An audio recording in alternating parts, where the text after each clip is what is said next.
In the case of Ukraine, which comes first, NATO or EU? It has to be NATO. Are you afraid of nuclear war? Or? Well, it depends what you look at it. Do you think he's real on that? I've never thought that is a real threat because the consequences would be so enormous. This is Vladimir Putin. He came over on a state visit. As leader of the opposition, I did actually, you then are entitled to a one-on-one meeting with visiting dignitaries. So I was called in to see him. I was a little more cynical because I always think once KGB, always KGB. But you had Russian state TV literally saying they're going to hit Western capitals, listed London specifically. Of course it is, yeah. Well, yes. You know, there's what you say and what you do are often two things different. So this whole business of the peace is how do you do it without having to put your boots on the ground? What would it take to get UK boots on the ground in Ukraine? If they will finish this job, they need the tools. I'm Audrey McAlpine with United 24 Media here in Kyiv, and today we have a very special guest with us, Sir Iain Duncan Smith. Iain, thank you so much for being with us today. My pleasure, Audrey, my pleasure. And I'm going to ask you about why the heck you're here in Kyiv, but first I'm going to talk a little bit about your past and your sort of CV, if you will. I might take a deep breath because it's quite expansive. Yeah, I may take a runner at this stage, but anyway, go on. You were the former leader of the Conservative Party. Yep. You spent over 3 decades in Parliament. Ouch. And counting. Yes. You were a member of David Cameron's cabinet as Secretary of State for Work and Pensions. You're also personally sanctioned by China. Indeed. And you were the Shadow Secretary of State for Defense and Social Security during your time in opposition. I was. And you were a former lieutenant in the British Army. We call it lieutenant, but we're not going to quibble about that American. Yes, excuse me. I was actually a captain at the end, so rose to the dizzy ranks of captain. Oh, I see. Yeah. I see. And then you served in Northern Ireland during the Troubles. I did. And in Rhodesia when we were trying to bring the Patriotic Front in to end the war. But got a bit hairy at times, but it was interesting. And you were working as an aide to the Major General, is that right at the time? Yeah, General John Ackland. I worked as a sort of slightly two elements, ADC and also liaison and what they call a military assistant as well. It was a very interesting period going all around what was then Rhodesia is now Zimbabwe, trying to keep the peace and keep all these armed characters inside these camps when all we had was tiny numbers of Commonwealth troops, mostly British, knowing that they could be torn to shreds if anything went wrong at any moment. So it was always an interesting balancing act. Taught me a lot about politics. And how old were you then? This is a hard one. I can't remember. I think it was something like, that must have been about 24, 25. 24, 25? Probably, I think, yeah. Okay, so you've been involved in peacekeeping, general global politics since you were a young man.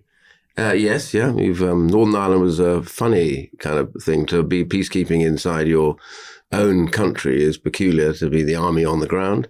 So it had its restrictions. I lost a good friend while I was there. So it was a real nasty old war. We lost over 1,000 servicemen in Northern Ireland, which is often forgotten about.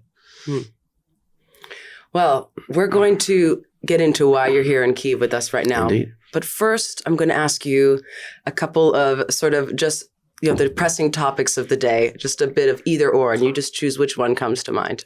Okay? Okay. Are you ready? Ready. Tottenham or Arsenal? Tottenham. Fish and chips or chicken Kyiv? Fish and chips. The Queen or the band Queen? The King. The late Queen or the band Queen? Oh, always the late Queen, wonderful one. North Sea or Black Sea? Well, North Sea and Black Sea united, I think. Okay. London or Kyiv? Well, I've come to like Kyiv, so quickfire would be, I know London, but I'm growing, Kyiv's growing on me. And this is how many times have you been to Kyiv? Third time, I think. Third time to Kyiv. Yeah. Fabulous.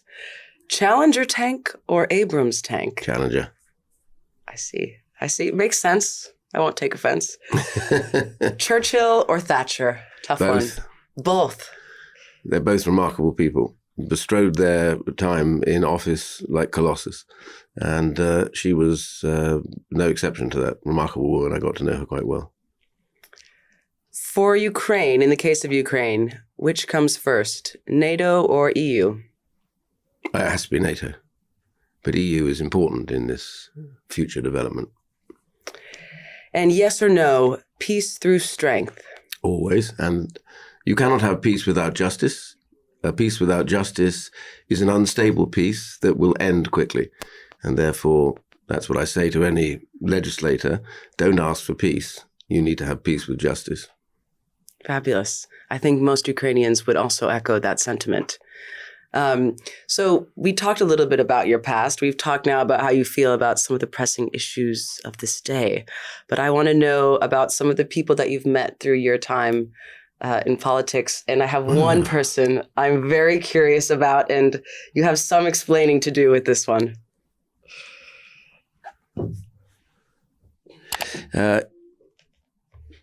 Yes. He came over on a state visit, I think.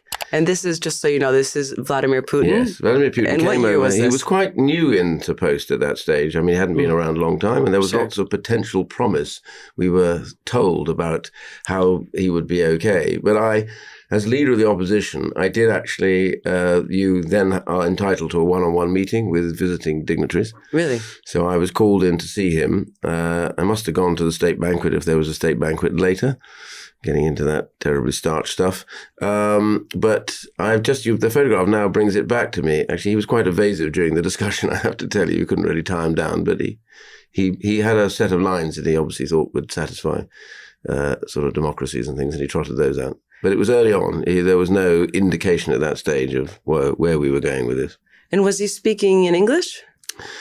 Well, I think he must have done, because my Russian is non-existent. So either we're just smiling at each other for an hour, or somebody was speaking in a language you could understand. I thought there was a translator there. But I when you saw me in this picture, I thought, where's the translator? But I think that may have been a posed picture just at the end. But I think there was someone translating at the time. And do you remember what you discussed at this time? Oh, it was global. It was to do with where he saw Russia and what the issue was around the European Union and that sort of thing. So it was good. We talked a little bit about the Second World War, funny enough, because did you? I've always been interested in what happened there in the Eastern Front, and I've done a bit of studying of it. So there was an interesting sort of exchange at that point. I mean, George Bush, when he met him, said, there's this famous quote where he said, you know, I looked into his eyes and I saw a soul, or something like this. I mean, what was your sort of... Yeah, I had a meeting with George Bush later, after having met him, and he said much the same to me. He talked about this story that Putin had given to George Bush, which was about this dacha that he had and how it had burnt down, and it was his mother's, and how in the ashes he discovered the crucifix there, which he cherished. And George Bush said, you know, he thinks he could, you know, kind of could do business with him at that stage. And that was quite early on. I was a little more cynical because I always think once KGB, always KGB. But he was very smooth and very, very, you know, he sang all the right tunes at that stage and didn't sound in the slightest bit threatening. But I did have a feeling that there was some menace there. I think the Brits in general have been more discerning when it comes to Russia. I think Americans, we have this, I don't know, maybe naivety when it comes to Russia that the Brits don't quite have.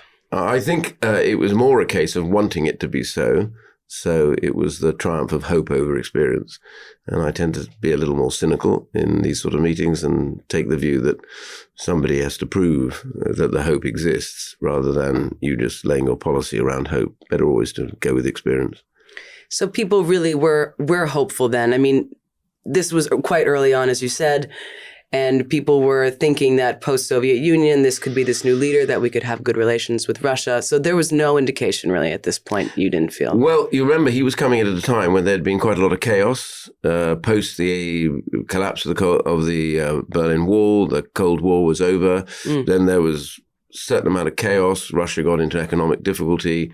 Then he arrives under the new constitution. So there was generally across the West a hope that this would set out a new era where Russia would embrace the concept of the free market and of the rule of law. And that was, you know, it's not, I think, you know, in politics, you have to have something to aim for, some hope in some way for a better world. But you need to temper that at times with just experience about what people have done in the past, sometimes a good rule about where they might go.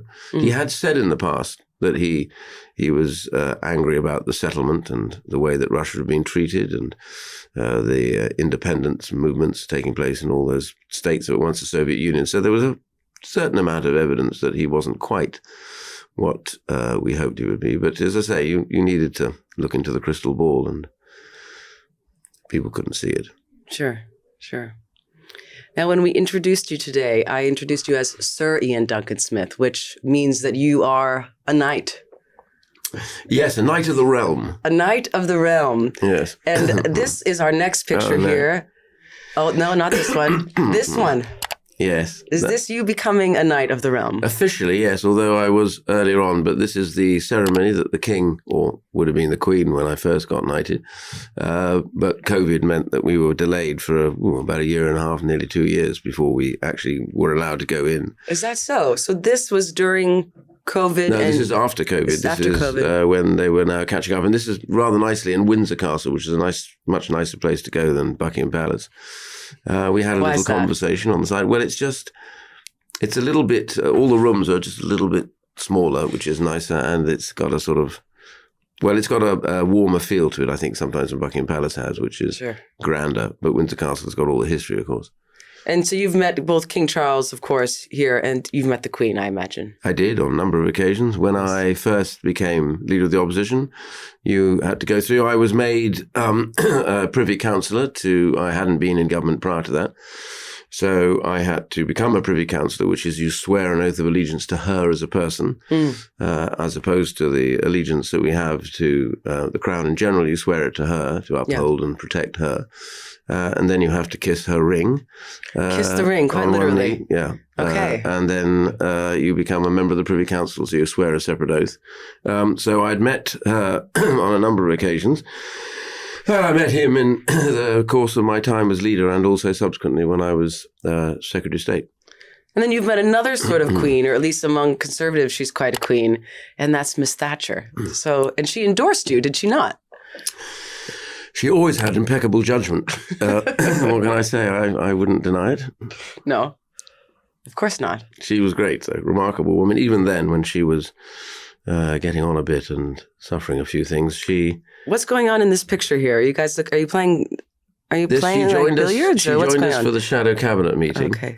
William Hague was leader, and she came to join us for a period, which was great. I seem to recall she had all the actually, no, it wasn't. It was all the previous leaders of the Conservative Party, and David Cameron was the last one, became Prime Minister. And she was amusing and forthright.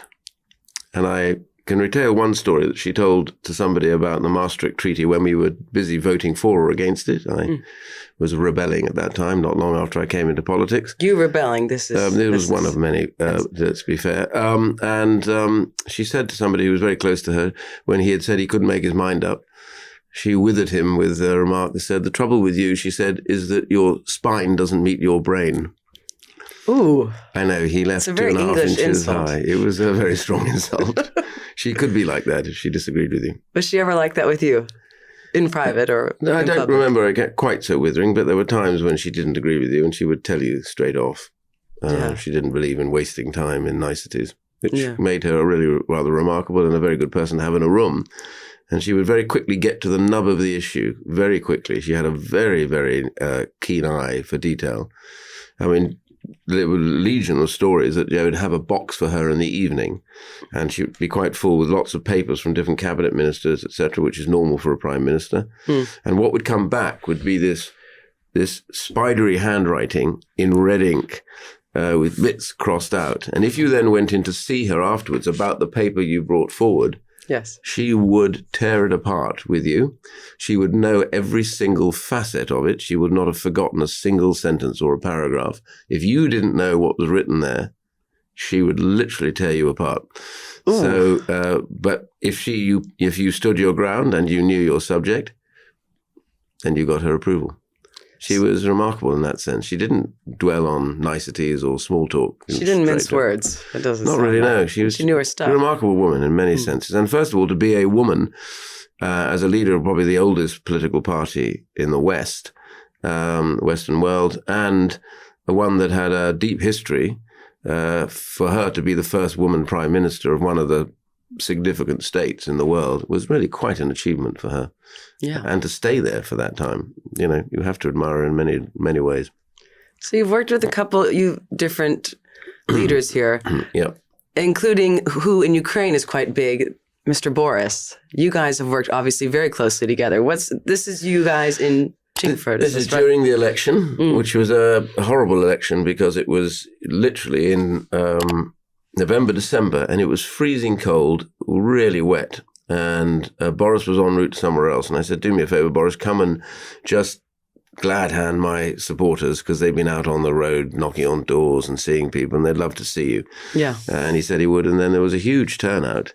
I'm actually, as you can see, dressed in what I call my campaigning kit. Very smart. He's dressing in his, my shirt will hang out in a second suit kit, as it were. Why do you think, because people in the UK feel some ways about him, but people here love Boris. I mean... Well, Boris was very good at making big decisions and making them quickly. So he was very quick onto the Ukraine issue and the first significant country to say, we're going to support you. And that then led to others following suit because there was some hesitation, I think. But Boris was very quick. And on those things, he was very good. But there were other issues, and then COVID didn't help him because of I think people now got it completely messed up, really. Yes, he made mistakes about meetings in Downing Street and everything else, but I sometimes think, would another country have focused on that so much, or as whether we got this policy right and wrong? I mean, shutting down the economy turns out to have been an absolute disaster for the free world. And I was one of those, I'm afraid, that was arguing that at the time. But Boris was beset by scientists who kept telling him it's a matter of science. Of course, it turns out it was not. Locking down didn't change anything. Sweden showed that you didn't have to lock the whole of society down. Sure. And they had very good figures at the end of it. So there was this constant rolling debate, but nobody really knew anything. What they did was they just kind of assumed it. So lots of scientists didn't agree, but, that was where he was. So all of that was a difficult time for him to come in at a big election victory to get us finally out of get Brexit done. And then he's hit by this. So, that dominated his prime ministership. It's interesting, though, because people forget what those early days are like, either whether it's early COVID or early, Ukraine war. Because thinking back to when Russia first invaded, Zelensky basically appealed to all European governments, but just through Zoom or Skype, he sort of teleprompted himself into there. Were you in those early addresses of Zelensky's? Yes, he did the first ever online address to the British Parliament. Never in its history has it ever done that or allowed it to happen. Everybody had to be in. And by the way, they would never have been allowed to be in the chamber of the House of Commons. It would normally be done in one of the great halls, Westminster Hall or something. So it was a first on a number of levels. It was packed. And we did something else which we don't normally do, which is people applauded at the end of it, which you don't do in the chamber of the House of Commons. You wave your order paper, shout hear, hear, or whatever it is, but interesting. You don't clap in the House of Commons. And sometimes people do, and they're frowned upon for it, and they won't do it twice. And he said this in the forests, in the fields, on the shores, in the streets. He quoted Churchill there, and you're kind of a big Churchill guy. So did that go over well? You think that was like a winning move? Well, I think Churchill and 1940 inspired him. Sure. So Churchill's language is always memorable because he had a fantastic understanding of the English language and he used it. And I think Zelensky chose to use the sentiment of that as a way of motivating his troops. And so we forget that for Ukraine at that period, it was touch and go whether Russia actually took Kyiv and then took Ukraine. But luckily, and because of the strength and fortitude of the Ukrainian people, they did not. And they're still in this beastly war now, 3 years, and thousands upon thousands of people killed, all because of the ambitions of one man in Russia. All of that. But so it's been, at that stage, Zelensky was everywhere. The trouble is now that the West has a very poor ability to summon important memories. And so it isn't always on the news, and the public doesn't understand it, and the cost of living crisis that followed made one or two people question all of it. I mean, the truth about the UK is the UK political parties are united as one. There is not a piece of paper between us. This government will follow the same policy as the last government and vice versa. And I'm here in Ukraine with a member of the Labour Party and came out with a member of the Liberal Democrats to show that we have cross-party support. And you always do that. You've done that on all your trips out here. Yeah, I think it's important for me to bring people out and to get them to understand the nature of what's going on here, which is important, and then also to express their support for this really difficult situation that Ukraine is in. I think we could do a lot more to help Ukraine. We've been hesitant. We've been slow-footed. Countries in Europe had assumed wrongly, Mrs. Merkel and co., that there would never be another war in Europe, and it's been a disastrous policy as a result. Becoming dependent on Russia for oil and gas was outrageous, really, should never have happened. And then Nord Stream 2, the pipeline they were going to build to bypass Eastern Europe. I mean, what a betrayal that would have been to those brave countries on the border who were supporting Ukraine at the time. All of this just was being bulldozed through by her. Yeah. And none of the other countries felt strong enough to stand up to her and say, this is an outrage, because they all wanted the oil as well and gas. And that's the problem that we faced. So there's been a lot of humble pie, as they say, being eaten in the councils of Europe, but not enough, I think. What does it take, though, to get these sort of policies passed? What's going on in the back corridors of Parliament when you're talking about stuff like this? Stability and courage. Yeah. And stability isn't always there in politics, as you know. Germany's had now a chaotic political time since Mrs. Merkel went. What do you think of the Chancellor? Germany? Yes. I think he's had an impossible position, to be honest with you, because he didn't hold a majority, and it's been a coalition. Now, I know coalitions are formed a lot in Europe, but this was an unstable one, I think. And, it's going to be difficult to see where it goes. But Germany is a vitally and important component, A, because of the money, although they're in worse times than they were before. But importantly, because you need Germany to step up on equipment.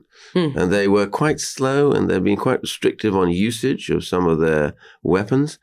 The little countries have been much bolder, Denmark and others. They've stepped up like, bold people and delivered support to Ukraine. The UK has done so, but the UK itself had, I'm afraid, cut its defense budgets over years. So it's trying to build that back up now in a difficult economic period, as are the other countries. So it's, Europe should be able to do the lion's share of the heavy lifting because America, as we know, has focus elsewhere and thinks that Europe ought to do more. But Europe does now do more than America does in monetary terms, certainly. Does it? It does. But America is the only country on earth that has the military capability.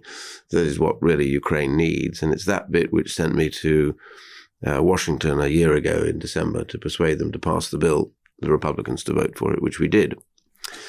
Wow.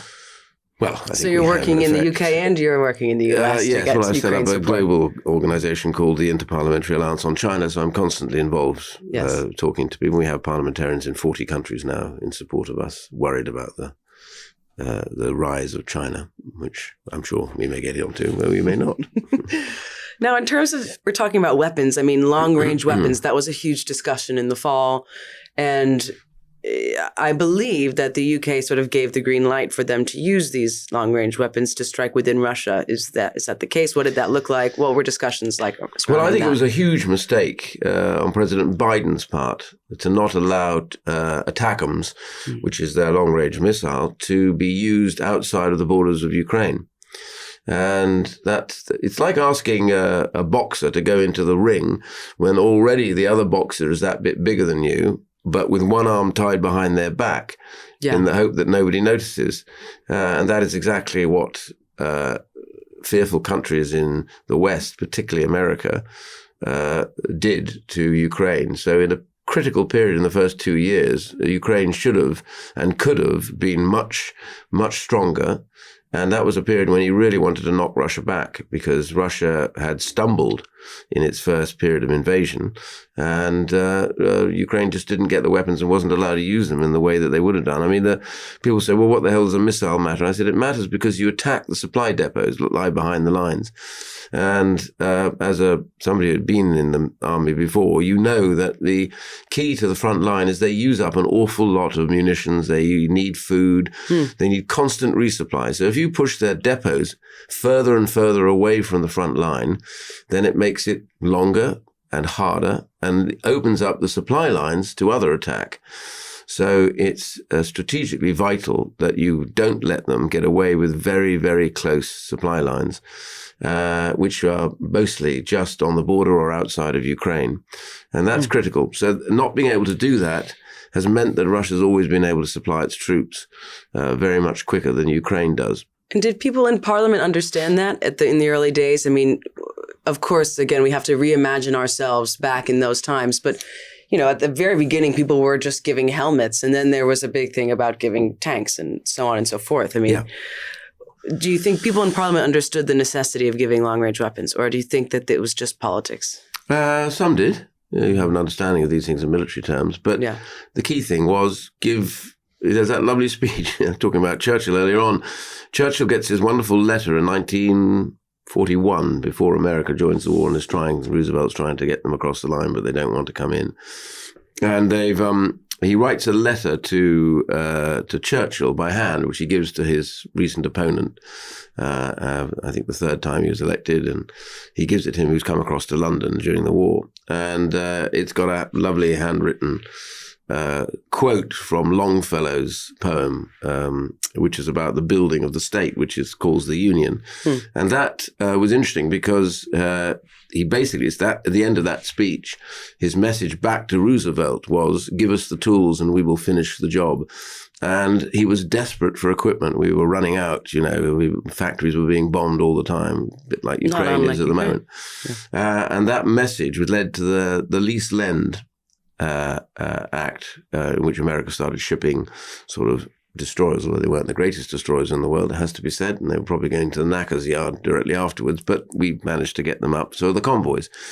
And all of that was really the key, and it did help dramatically at that key moment.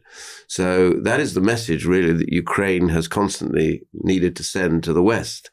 But it is the UK that has championed that message, I think. But America has found it difficult at times to figure out how to do that. So my question really is, we need to make sure that we give Ukraine the tools. If they will finish this job, they need the tools. And that's coming from someone who has a military background. And this is not just you who was in the military, but also, I believe, your father. Oh, God, yeah. So what's going on here in this picture? Well, he was commanding, I think, at this particular point, 64 Squadron, which was equipped with Spitfires. He was a Spitfire pilot all the way through. In World War II. Very highly decorated, 5 gallantry medals, that sort of thing. And this is him just going, as they were being scrambled because of some enemy activity. He was just at the northern part of London, a place called Hornchurch. And he had a little Cocker Spaniel called Vicky. It was a boy, but it was called Vicky. And it used to sit at the dispersal when his aircraft took off. Is that dangerous for a dog? No, because it was on the bank as it taxied. Okay. And then it would sit there. After he'd gone, it would sit there and wait till he came back. And the interesting thing was all the engineers, etc., would say it would stay as other aircraft came into the circuit and landed until he came into the circuit, could hear his engine slightly different. For some reason, we could do that. He would get up and trot down to where it would park and wait for him. So the last thing that he did as he left was the guy always brought his dog to him, shut the cockpit, and off he goes into combat. And then when he came back, the first thing that he did was grab the dog and give it a stroke. And that was that photograph, really, which has explained it. But he was a phenomenal fighter pilot and a phenomenal war leader. I mean, really quite remarkable, commanding 1,000 men when he was 24, 25 years old. I mean, I don't know what I was doing then, but it certainly wasn't I think in combat most of the war. Well, you were doing something similar. This is you Germany, but it's during the Troubles. Is that right? Yes. The medal I've got on my chest at that point is the Northern Ireland. Well, it's the General Service Medal. We're very mean with medals in the British Army. Mean with medals? What does that mean? Well, they have a General Service Medal, which is just a little clasp of where you were serving. Okay, I see. Whereas I know in America they hand you out medals by the yard to denote where you are. It's always, shots fired. No. Well, I just remarked that the British Ministry of Defence has always been pretty mean with medals, but that had a clasp on it for Northern Ireland because we'd just come back and we were it was me, I'd just marched the old colours off parade and we were being... marched the old colours off. You translate that into American English. Their colours. The colours are your... in the old days when, like Waterloo and things like that, the colours before the battle would be paraded in front of... That's why, by the way, trooping of the colour... That's what would have happened the morning before Waterloo. They'd have marched the colours past everybody so they could see them to know that is your rallying point. I see. So they had a very specific job in the old days, but they have all the battle honours that you fought stitched into the colours. So they are very critical. And to lose the colours was a cardinal sin in the old days. It was the breaking of the regiment. So the colours would be defended to the death. So there was always a very explicit ceremony when they became a bit too worn that they would be marched off and new ones would be presented and they'd be blessed and that. So I had the one job of rather sadly marching the colours off. Wow. And then I left the parade and stood there and my father happened to take that picture of me, which I only saw the other day, funny enough. Oh, yeah. It must have been a proud moment, though. Well, it was, certainly it's a sort of historical thing, really, when you think you're part of a regiment that was first started in the 17th century. So. I'd say, my country's not even that old, really. Jesus. And then, so you go from the Troubles and then this is you looking very cool. That's Rhodesia. Yes. Or Zimbabwe, as it now is. What's this belt? What's the colors there? What's those are called the household division colors. So all the guards regiments and the cavalry included, but certainly the foot guards, as they're called. So you'd have Grenadier Guards, Coldstream Guards, Scots Guards, Welsh Guards, Irish Guards. You were Scots Guards. I was Scots Guards.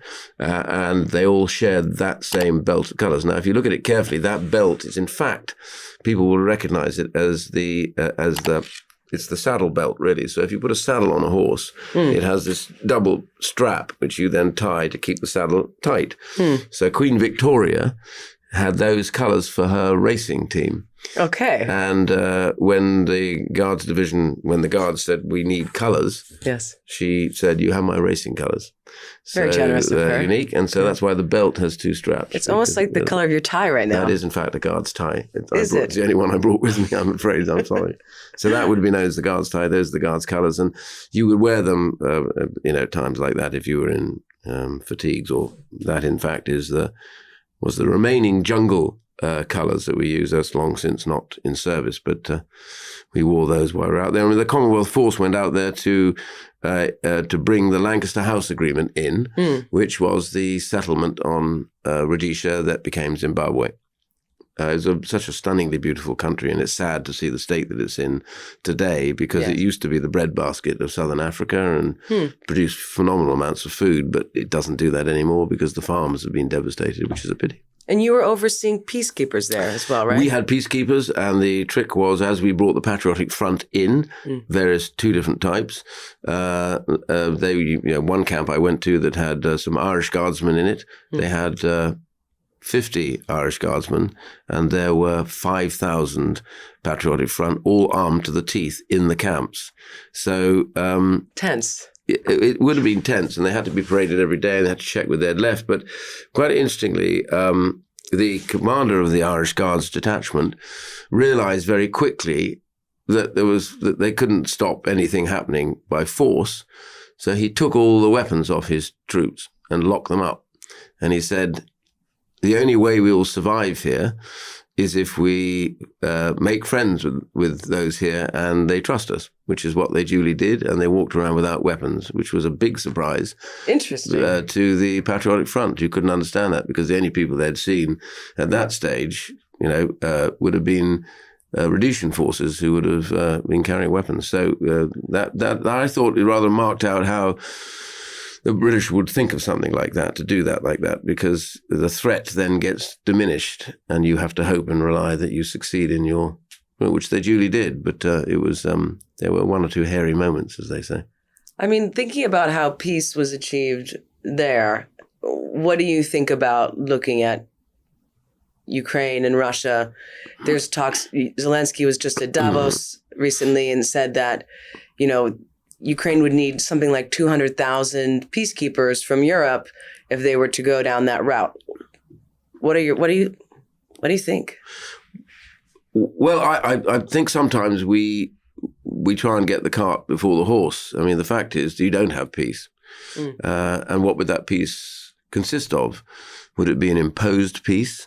The important thing is to figure out, the point that I made earlier on, is there any settlement that would give Ukraine peace with justice? Or is it going to be just a conventional, easy thing to do by bullying them into some kind of peace, which isn't a peace? I mean, after all, I think it was France and Germany, Merkel and Macron, who kind of pushed Ukraine to settle on Crimea, if you remember, yes. in 2014, and that was a disaster, because all it did was teach Putin and President Xi in China and others that the West is not prepared to stay the course on anything, and therefore they just want any kind of peace. So they had that territory taken off them, which was part of their sovereign right. So, and what happens? He's back again quite soon to take the whole of the country. So weakness like that and a bad settlement is never a good thing to have involved yourselves in. And the West seems to continually sort of fall for this from Putin. I mean, even talking about something like nuclear blackmailing. I mean, he constantly uses that to slow down Western aid and to sort of scare people back into place. Do you think that that's real? Are you afraid of nuclear war? Or?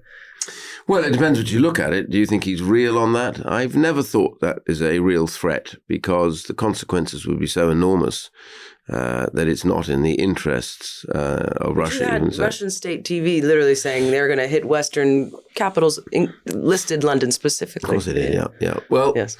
There's what you say and what you do are often two things different. The only point I'd make about that is that the problem for the free world is that they're democracies, and democracies have a seriously difficult time trying to persuade people that there is justice and reason in being tough in areas which may lead to some kind of military action. So this whole business of the peace is, how do you do it without having to put your boots on the ground to make a difference? And I think that's what's been going on. The threats of nuclear war, I don't think, were really taken seriously. And it's ironic, really, because Ukraine gave up nuclear weapons as part of an agreement, which, by the way, one of the guarantors was the United Kingdom.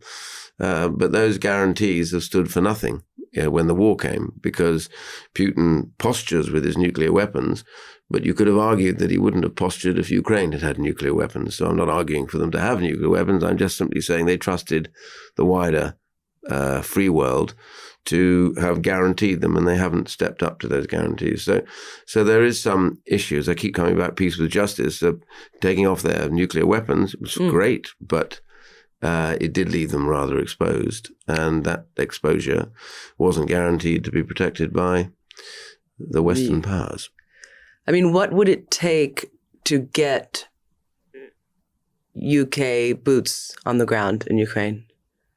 I don't think we'll be putting boots on the ground. If you're talking about peacekeeping or something else, maybe a different matter. But my view is that, I keep coming back to this, you need to have a peace that is durable and has some justice in it, which is never easy, but it needs both sides to want to do that. And I don't get any inclination of President Putin that he wants to do this because he thinks he's going to take over Ukraine.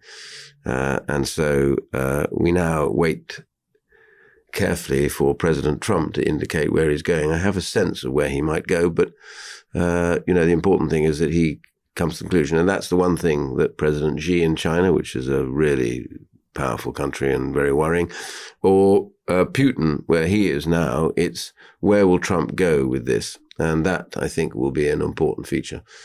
there does seem to be an alliance forming between countries like Russia.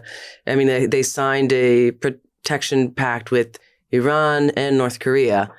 That's a bit worrying. I call it the new axis of totalitarian states. I've been banging on about it now for 2, maybe 3 years. I said what we are seeing. How does it feel to be right?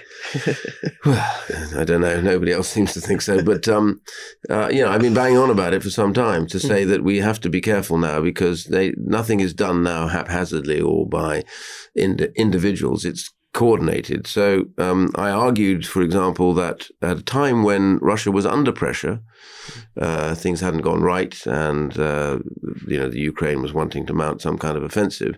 They just didn't have the weaponry that was necessary for it. And then you look carefully at what happens in the Middle East. Iran is part of that axis: North Korea, China, Russia, Iran. Don't forget, you got Myanmar as well involved in it, and Syria was part of that, but they've gone now. So why in heaven's name did Hamas attack Israel in such a brutal fashion?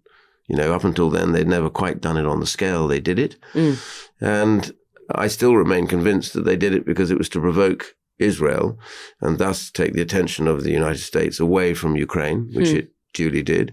As I went out there to see the Republicans about it, and they said, "This is not our war, Ukraine.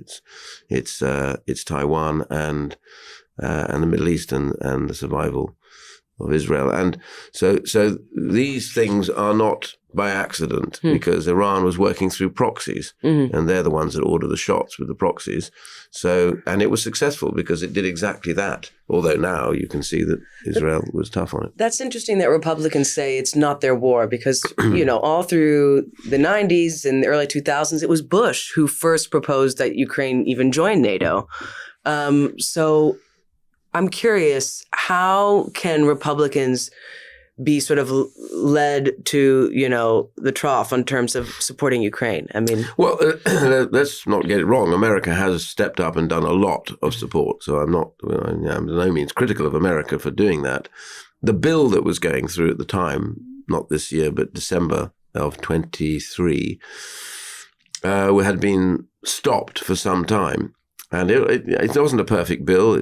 I think over 60 billion was involved in it, but some of that money was going to the wall and various other bits and pieces. Sure. And there was lots of stuff that Republicans didn't agree with. So stepping back from that for a second, it was stayed for some time because of resistance in the House of Representatives. So I went out there with one or two of my colleagues in the Conservative Party. We were asked to go out there and talk to them about what we thought was at stake. And many of them said, look, Ukraine isn't our problem, it's Europe's. Europe should do all this, and there's a fair comment on that, although Europe had stepped up and was beginning to pay a lot of money, but there's more they could do.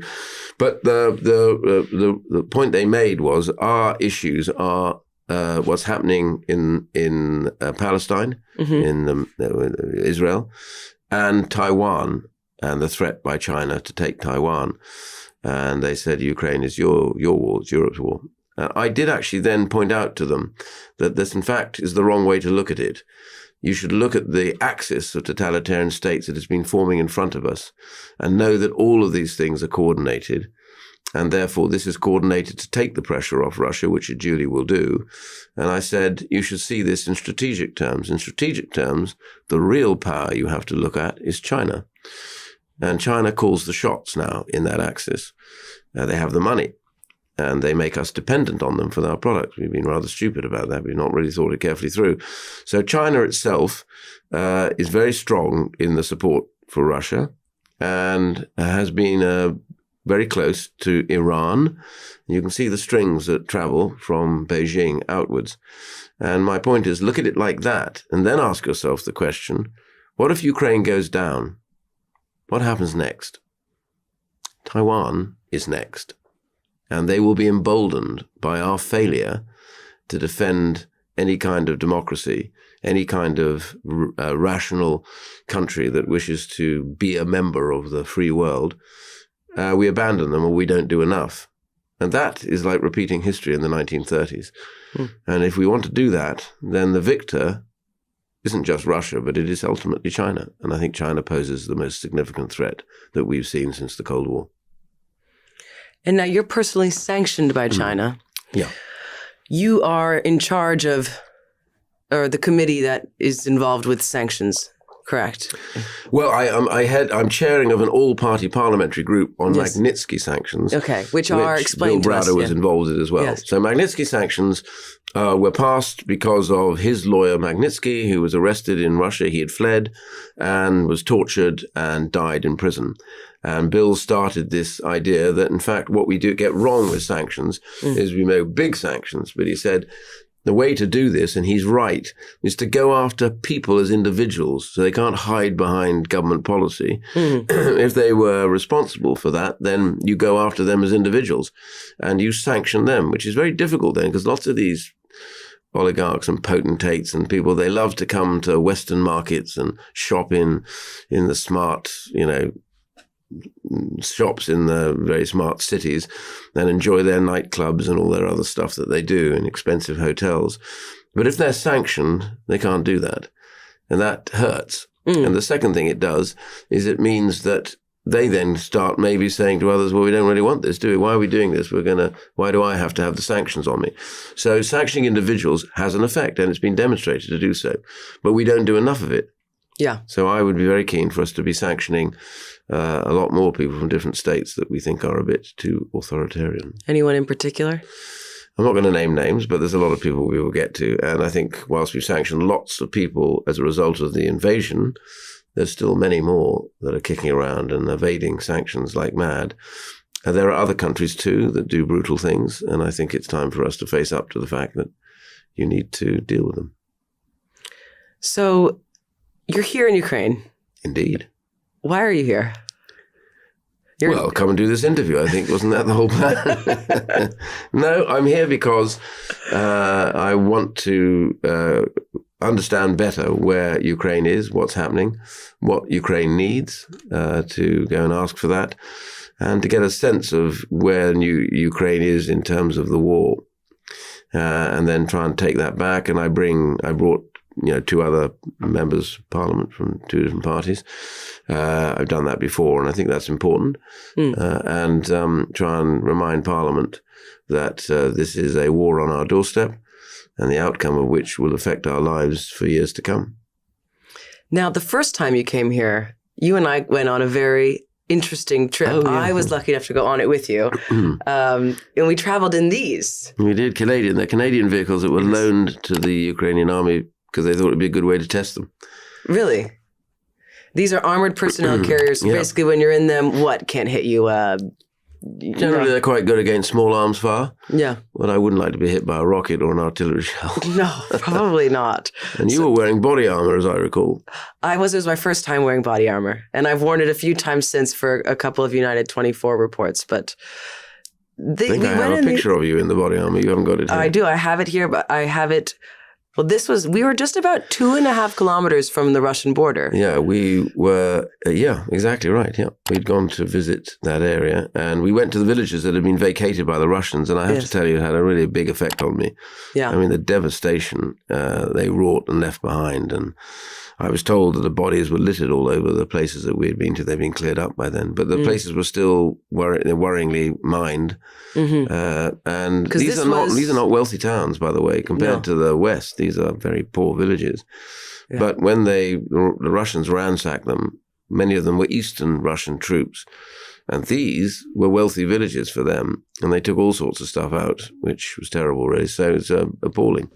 This was November or early December 2022. I mean, I don't think many members of parliament were coming, 2.5 kilometers from the Russian border at that time. Did you get any flack for that? No. It was quite good, though, because I was able to say, look, we need to understand better what happens. It's not a war via television. It's a war when you get on the ground and you see the devastation. You have to be affected by it. You have to say, we've got to stop this. We've got to find a way.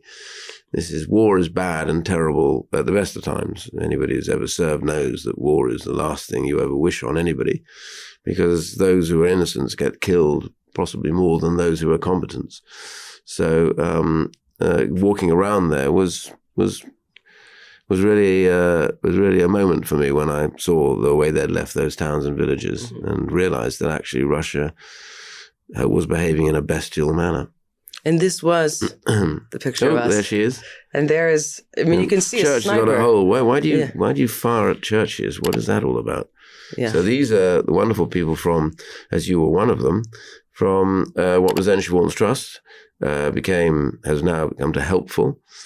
Hopeful. I should have got that right. But we are helpful as well. Yeah. Yes. And the kilts are designed by David Fox Pitt, who set up this charity and drove down when everything was in chaos and has gone to the front to cheer people up, feeding pizzas to people, which it may seem surprising, but I think it's a peculiarly British way of dealing with people who are suffering, is to come and cheer them up. And yes, you come and help them and aid them and work with them. But mostly when you see the faces of the little children in the freezing cold coming up and getting a pizza when they don't even have a house that is able to be heated or hot water that we take for granted, it's really quite moving. And the kilts were designed by him, and they are, of course, blue and yellow. So they are, in fact, Ukrainian kilts. The spirit of Ukraine. Ukraine may not know it, but they have kilts. And the body armor there was being modeled by you. Now, you support Hopeful through the Center for Social Justice, is that right? That's one of your many. We gave them an award a year ago, I think it was, and we constantly direct anybody that's interested towards them. I set the CSJ. It works with small community groups and charities all over the country, UK. Yeah. But also we do stuff for countries, charities in different countries as well. And this was one that we deemed to be one of our overseas charities that year. Because it's interesting because you, as you know, in your political career, you can be quite hawkish. You described yourself as sort of both sides, or sort of like how they feel about you. That you're quite committed to issues. I think so. Yes. Yeah. I mean, you go through politics and you have to decide where you stand. Sometimes you're more often probably with your government, but not necessarily so. I've rebelled against my government. I've done lots of things really in politics. You get it right sometimes, you get it wrong at other times. We're all just human really, I suppose. But you try and do your best, and I think the key focus is how do you improve things? How do you make things better? Not everybody will agree with me. Some will be screaming at the screen right now. But my comment is you do your best. But you also have this sort of activist side to you, which and also a softer side, feeding this dog. Yes, that was a stray dog we found in one of the villages, and I happened to, surprisingly, have some dog biscuits because I've got a couple of dogs, and this thing looked so skinny, and Yes. and I don't know whether it would survive or not. I had about 3 or 4 biscuits, and it was very worried about us, tentative, and I just whistled to it a couple of times and held out a biscuit, and bit by bit, came and ate the biscuits. And then as we walked away, I thought to myself, gosh, I wonder if that'll make it through the winter. I thought the same. The poor people that are living in hovels. In thinking about freedom, what would you say to the people in Ukraine? Well, hang on, really, is all you could say to them at the moment. Hang on. And hope that people from countries like the UK and America and others can boldly state your case, and to bring common sense to the free world, to recognize that this is not an isolated incident. This has been building for a while we've been busy sending signals to China and to the Russians and to others that we basically lack the moral fiber to stay the course when we support countries that are struggling to be democracies, to overcome corruption, and to try and re-enter the world of freedom, the rule of law, etc. And it's the reason I'm here. It's the reason why many of those who come with me are here. It's the reason why the charity is here helping. It's the reason why a lot of British people still raise money for it. Iain, thank you so much. My pleasure. My pleasure.